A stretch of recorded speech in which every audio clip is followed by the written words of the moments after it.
Good afternoon, everyone. This is day 28 of the Trump Republican shutdown.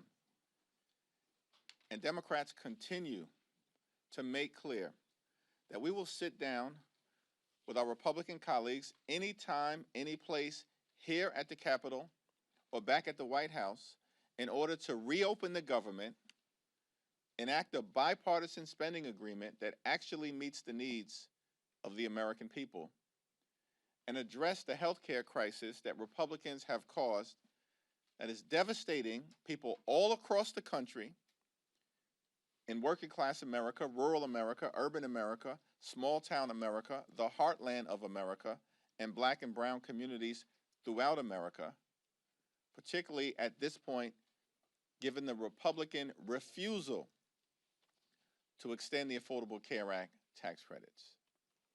That will cause premiums, copays, and deductibles to increase by tens of millions of people by thousands of dollars per year.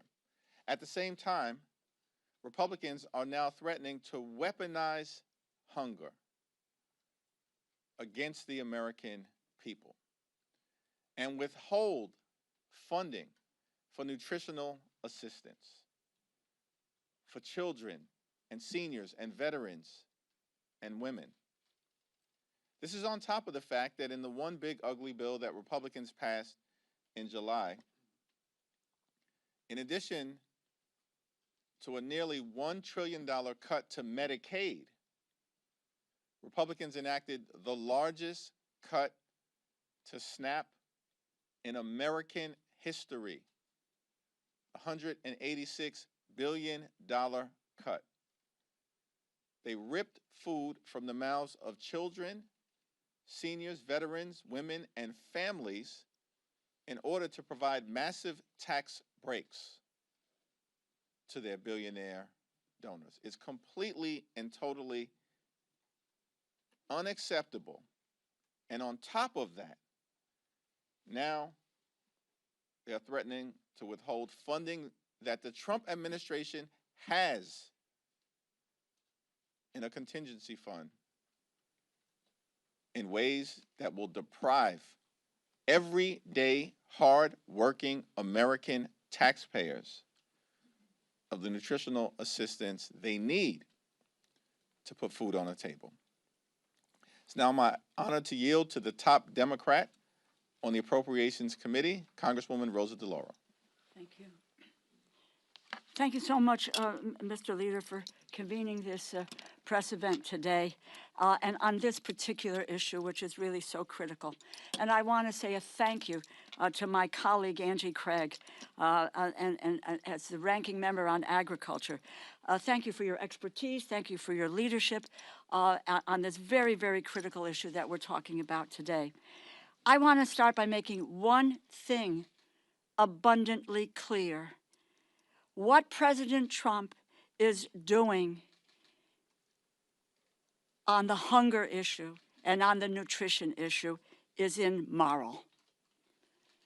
I am the ranking member on the Appropriations Committee, and I promise you that there is funding available to provide SNAP benefits beyond November 1st. There is, at the very least, over $5 billion in contingency funds that Congress set aside.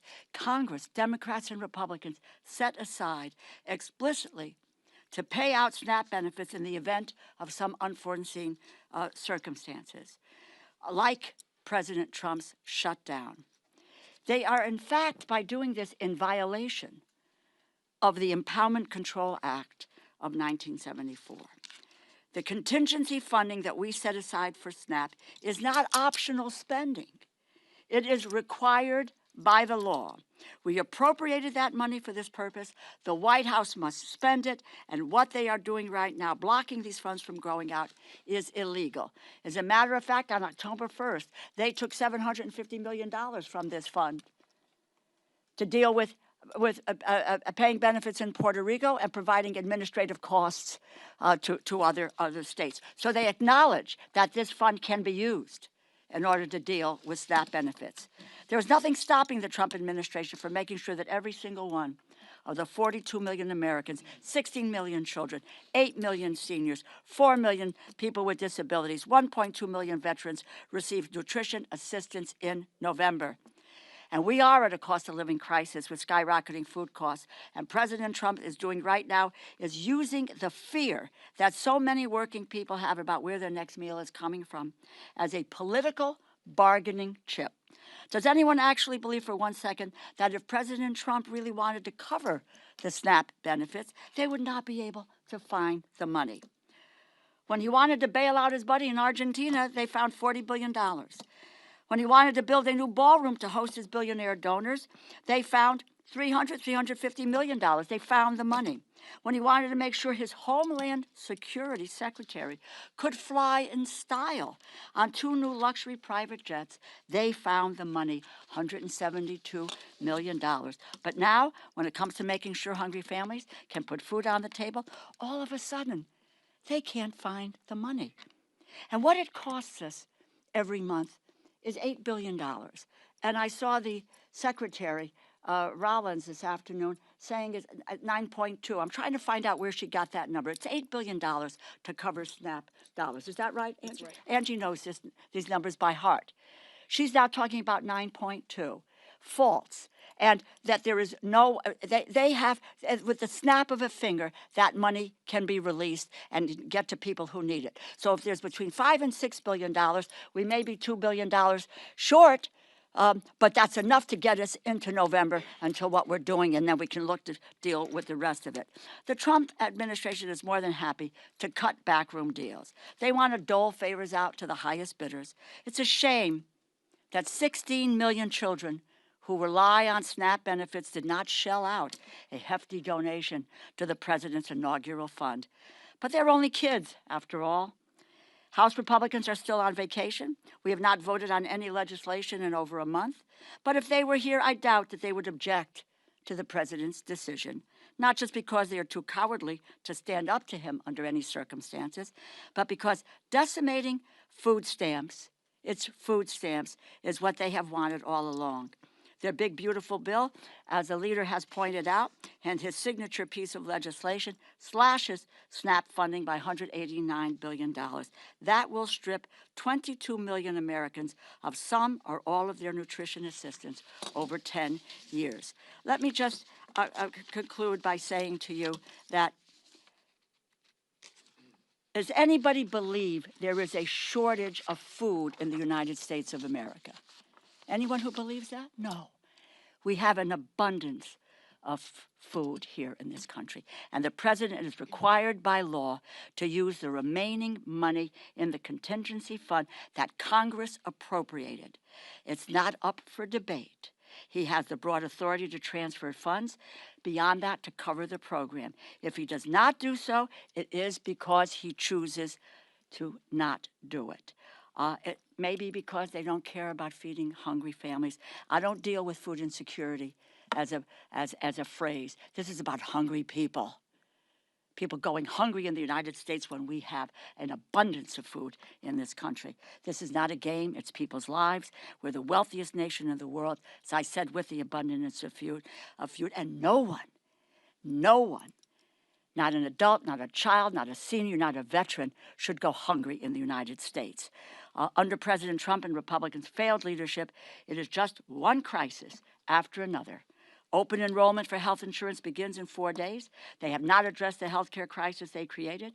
President Trump and the Republicans should return to Washington, end the shutdown. Vacation is over. We are here, we are working, and we are ready whenever they decide to join us. Let me turn it over now to the really indefatigable and will be chair of the not appropriations, of the Authorization Committee, Angie Craig from Minnesota.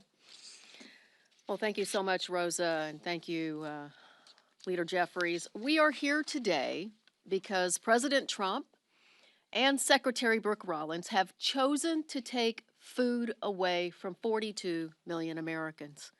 Instead of coming to the table and working with Democrats to find a way to protect Americans from losing their health care, their health insurance premiums increasing dramatically, or both, the Trump administration has chosen to use the security of food in our country as a bargaining chip in a government shutdown.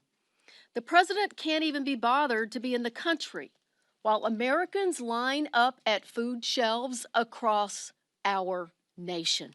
440,000 Minnesotans alone need access to the SNAP program.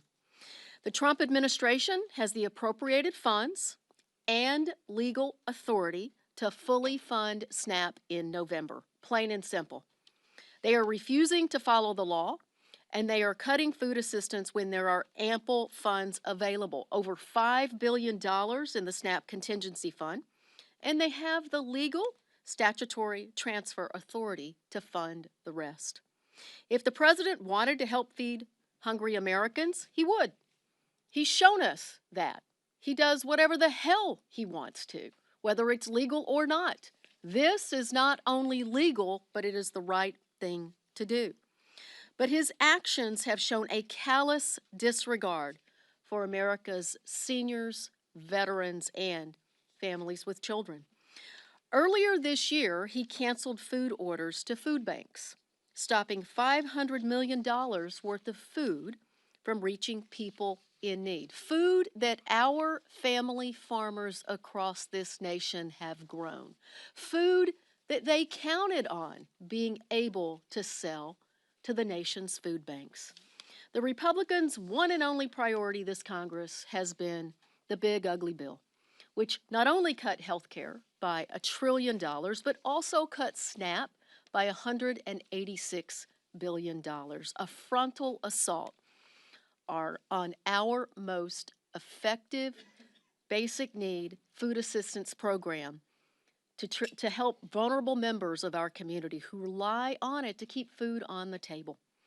Now the administration is taking food away from 16 million children, 8 million seniors, and 1.2 million veterans. Their hands are not tied. Their hands are not tied. The law is clear. The law is as clear as this administration's cruelty is as clear. The law is as unambiguous as congressional Republicans' desire to let the ACA tax credits expire. It is unconscionable. It is egregious, and it is illegal. I'm calling on the president to do the right thing and the moral thing, which coincidentally offers him a chance to do something he rarely does, which is follow the law. I'm calling on my Republican colleagues to speak up to your friends in this administration and at the USDA and deliver a simple message. They have the money and the authority to fund SNAP. Hungry Americans are not poker chips. Their health and well-being are not to be gambled with. And I so appreciate the attorneys generals from across this nation, including my own Minnesota Attorney General Keith Ellison, for standing up to this administration earlier today.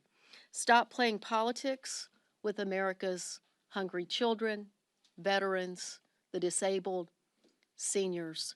Get back to the negotiating table. Open up the government and fund SNAP in November. Thank you.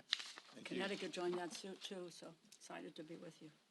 We're going to do on-topic questions first around the shutdown, SNAP, and healthcare.